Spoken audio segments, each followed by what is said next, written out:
7 acre জমিতে BNR নামের উচ্চ ফলনশীল ধান লাগিয়েছেন কৃষক মাসুদ আলম। কিন্তু ধান তো দূরের কথা, শীষ পর্যন্ত আসেনি। আশা ছিল হাইব্রিড এই ধানের ভালো ফলনে দূর হবে সংসারের দুঃখ কষ্ট। এখন সে আশায় ঘুরে বালি। আমি 1 একর ধান করছি। 1 একরের মধ্যে তো মনে হয় 1 ছটাক ধানও পাবো না। ধানের কোনো ইয়া নাই, কই দেখেন ধানের অবস্থা, ধানে কোনো শীষ নাই, কোনো কিছু নাই, সব যাই 2-1টা আসছে সবগুলো চিটা। এখন এগুলা গরুরে খাওয়ানো ছাড়া কোনো রাস্তা নাই। আপনি দেখেন পাশের জমিগুলো সব কাইটা নিয়ে খের বানায়া এগুলো সব এখন কাটি দেওয়া হইতেছে। একই অবস্থা চাঁদপুর মতলব দক্ষিণ উপজেলার গোবিন্দপুর, নন্দীখোলা, কাচিয়াড়া ও বকচর গ্রামের প্রায় অর্ধশত কৃষকের। ফলন বিপর্যয়ে 70 একর ফসলি জমি পরিণত হয়েছে দুঃস্বপ্নের প্রতীকে। তো ভালো বীজ, ভালো কোম্পানিতে বীজ আনছে, বীজ আনার পরে এখন রোপণ করছে। এখন রোপণের মেয়াদ তো শেষ হয়ে গেল, তারপর আমাদের ফলন হইতেছে না।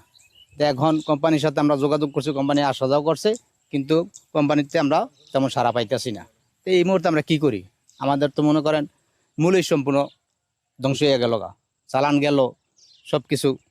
এখন মাঠে আমরা এখন হাত দিয়া বসে রয়েছি আর এই ধান না হইলে টাকা দেবো করতে গিয়ে কত লাখ শ্রমিক লইতেছে, হাজার হাজার মনে হয় কামলা খরচ হইতেছে, সার বিল এটা আইতাছে।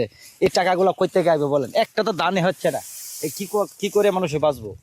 কৃষকরা বলছেন একর প্রতি 100 মণ ধান মিলবে এমন আশ্বাসে 550 টাকা করে প্রতি কেজি বীজ কেনেন। সেচ, সার, কীটনাশকে একর প্রতি আরও 65,000 টাকা খরচ করে এখন লাভের অঙ্ক শূন্য। উল্টো দিন কাটছে ঋণ শোধের দুশ্চিন্তায়। এই যে খেতে গৃহস্থী করছি, অনেক কষ্টের বিনিময় করছি, যা কিছু দরকার কোনোটার ত্রুটি রাখিনি, সব কিছুই আমরা করছি। তো আমাদের এজেন্টের যে কোম্পানি থেকে ধান আনছি আমরা, এটার মধ্যে বাজার থেকে তালুকদার এন্টারপ্রাইজ থেকে আমরা ধান বীজ এনে লাগাইছি। এই বীজ এখন আপনার পুরা বীজই নষ্ট হয়ে গেছে, সব কিছু হয়েছে, ধান খের হয়েছে, বহুমান খের হয়েছে, কিন্তু ধানের কোনো ফলন নাই, ধান হয় নাই।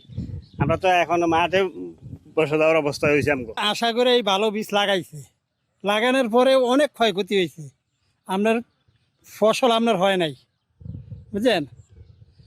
এই মাঠে এরমভাবে পড়ে রয়েছে আর কি। ফলন বিপর্যয়ের কারণ জানাতে না পারলেও কৃষকদের পক্ষেই কথা বলছেন বীজ কোম্পানি ডিলার। আর ক্ষতি পুষিয়ে নিতে সহায়তার আশ্বাস দিয়েছেন প্রতিনিধিরা। বড় মৌসুমের ধান, কিন্তু কৃষক ওই কলস্টর না খোলার কারণে অনেক লেট করে ধানটা চারাটা রোপণ করছে। ধানের চারার বয়স, হাইব্রিডের নিয়ম হলো 20 থেকে 25 দিনে চারা লাগাইতে হবে। কৃষক এটা নিয়ম না মেনে অনেক লেট করার পরে আর বোরোর ধানটা বোরোতে না লাগায় শেষে লাগানোর কারণে এই সমস্যাটা দেখা দিয়েছে। তবে কোম্পানির যেহেতু ধান, কোম্পানিরা আশ্বস্ত করছে এটা কি করা যায়, ওরা একটা সমাধান আজকে কালকের মধ্যে দিয়ে দিবে। 70 একর জমির ধানে শীষ না আসা ও চিটা হয়ে যাওয়ার কারণ খুঁজতে তদন্ত শুরু করেছে কৃষি সম্প্রসারণ অধিদপ্তর। কর্মকর্তা বলছেন, কৃষকদের ক্ষতিপূরণ নিয়ে আলোচনা চলছে। আমরা যতটুকু জানতে পেরেছি, বায়ার কোম্পানি এই বীজটা বাইরের কোনো একটা দেশ থেকে এটা ইম্পোর্ট করে এই বছরই প্রথম কৃষকের মাঝে বিক্রি করেছে চাষাবাদের জন্য। মতলব দক্ষিণ উপজেলায়ও এবছর প্রথম এটা চাষ হয়েছে। তবে সংশ্লিষ্ট কর্তৃপক্ষের কাছে আমরা জানাতে চাই যে মতলব দক্ষিণ উপজেলায় যে বীজগুলো বিক্রি হয়েছে, এই বীজগুলো থেকে কিন্তু কোনো ধরনের ভালো আউটপুট আসছে না। এবং আমি বিশ্বাস করি কোম্পানির প্রতিনিধিগণ এ বিষয়ে আরো আন্তরিক হবেন এবং কৃষকদের সমস্যার সমাধানে এগিয়ে আসবেন। এমন বিপর্যয়ে উচ্চ ফলনের প্রতিশ্রুতি দিয়ে বাজারজাত করা বীজের মান ও নির্ভরযোগ্যতা নিয়েও আবারও প্রশ্ন উঠেছে। তাই নতুন বীজ বাজারজাতের অনুমোদন দেওয়ার আগে ভালোভাবে যাচাই বাছাইয়ের দাবি জানিয়েছেন কৃষকরা। Desk report, channel 24।